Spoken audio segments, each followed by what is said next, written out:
नरेंद्र मोदी के शपथ ग्रहण समारोह को लेकर सुरक्षा के सख्त इंतजाम है। इसी के तहत 9 और 10 जून के लिए पूरी दिल्ली को नो फ्लाइंग जोन घोषित किया गया। दिल्ली पुलिस कमिश्नर ने यह आदेश जारी किया। किसी भी तरह का ड्रोन, पैराग्लाइडिंग, पैराजंपर्स, रिमोट ऑपरेटेड उपकरण के उड़ान पर पाबंदी लगा दी गई है। तेलुगु देशम पार्टी के अध्यक्ष चंद्रबाबू नायडू के शपथ ग्रहण का समय और स्थान तय हो गया है। चंद्रबाबू इस महीने की 12 तारीख को सुबह 11:27 पर मुख्यमंत्री पद की शपथ लेंगे। गन्नवरम एयरपोर्ट के पास केसरपल्ली आईटी पार्क में शपथ ग्रहण समारोह होगा, जिसमें पीएम मोदी और कई राज्यों के मुख्यमंत्री भी शामिल हो सकते हैं। शपथ ग्रहण के लिए सभी जरूरी सामान समारोह स्थल पर पहुंच चुका है। मुंबई में चुनाव परिणामों के बाद अलग ही माहौल देखने को मिल रहा है। दरअसल 26 जून को यहां पर एमएलसी के चुनाव होने वाले हैं और ऐसे में शिवसेना यूबीटी के नेता नामांकन करने के लिए पहुंचे थे, लेकिन तभी वहां पर मौजूद बीजेपी के तमाम कार्यकर्ताओं ने नारेबाजी शुरू की और आप भी सुनिए किस तरीके से नारेबाजी यहां पर देखी गई है।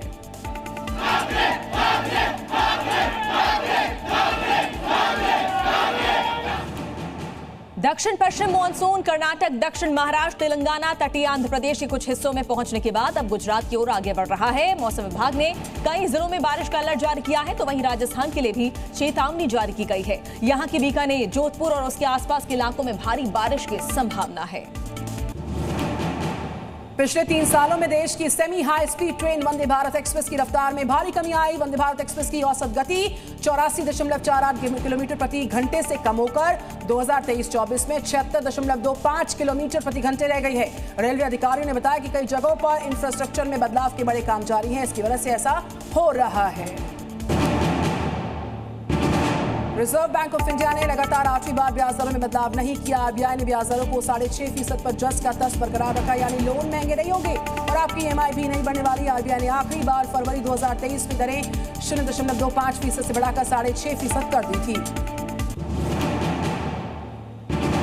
रिजर्व बैंक ऑफ इंडिया की मॉनेटरी पॉलिसी कमेटी की मीटिंग के बाद आरबीआई गवर्नर शक्तिकांत दास ने बड़ी बात कही। उन्होंने बैंकों को आउटेज यानी खामियों में कमी लाने के लिए अपने बिजनेस ग्रोथ और वॉल्यूम के अनुसार आईटी इंफ्रास्ट्रक्चर में पर्याप्त निवेश करने को कहा। शक्तिकांत दास ने कहा कि जब भी कोई टेक्निकल रुकावट आती है तो समस्या एनपीसीआई और यूपीआई में नहीं होती, बल्कि बैंकों की समस्याएं होती है।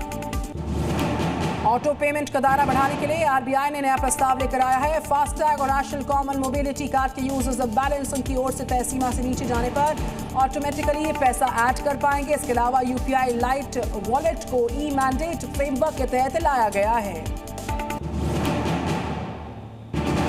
रिजर्व बैंक के जीडीपी के अनुमान बढ़ाने के बाद हफ्ते के आखिरी कारोबारी दिन सेंसेक्स 1618 अंक की बढ़त के साथ 76,693 पर बंद हुआ, तो वहीं निफ्टी में भी कारोबार के दौरान करीब 500 अंकों की बढ़त देखने को मिली और ये 23,330 के स्तर पर पहुंचा।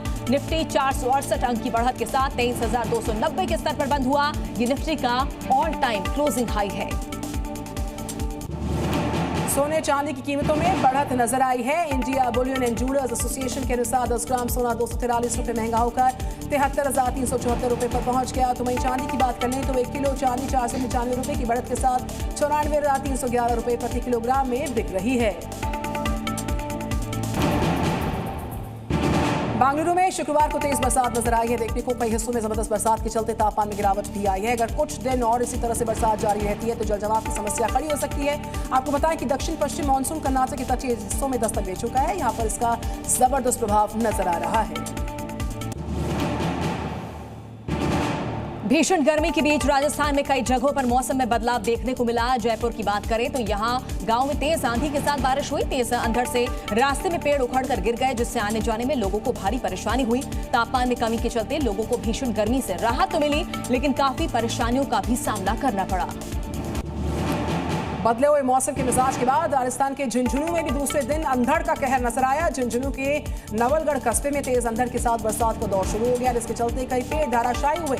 सड़क किनारे होर्डिंग्स भी उखड़ गए। नगर पालिका की स्ट्रीट लाइट भी उखड़कर जमीन पर जा गिरी। बिजली लाइन टूटने से कई इलाकों में पावर कट की समस्या झेली लोगों ने।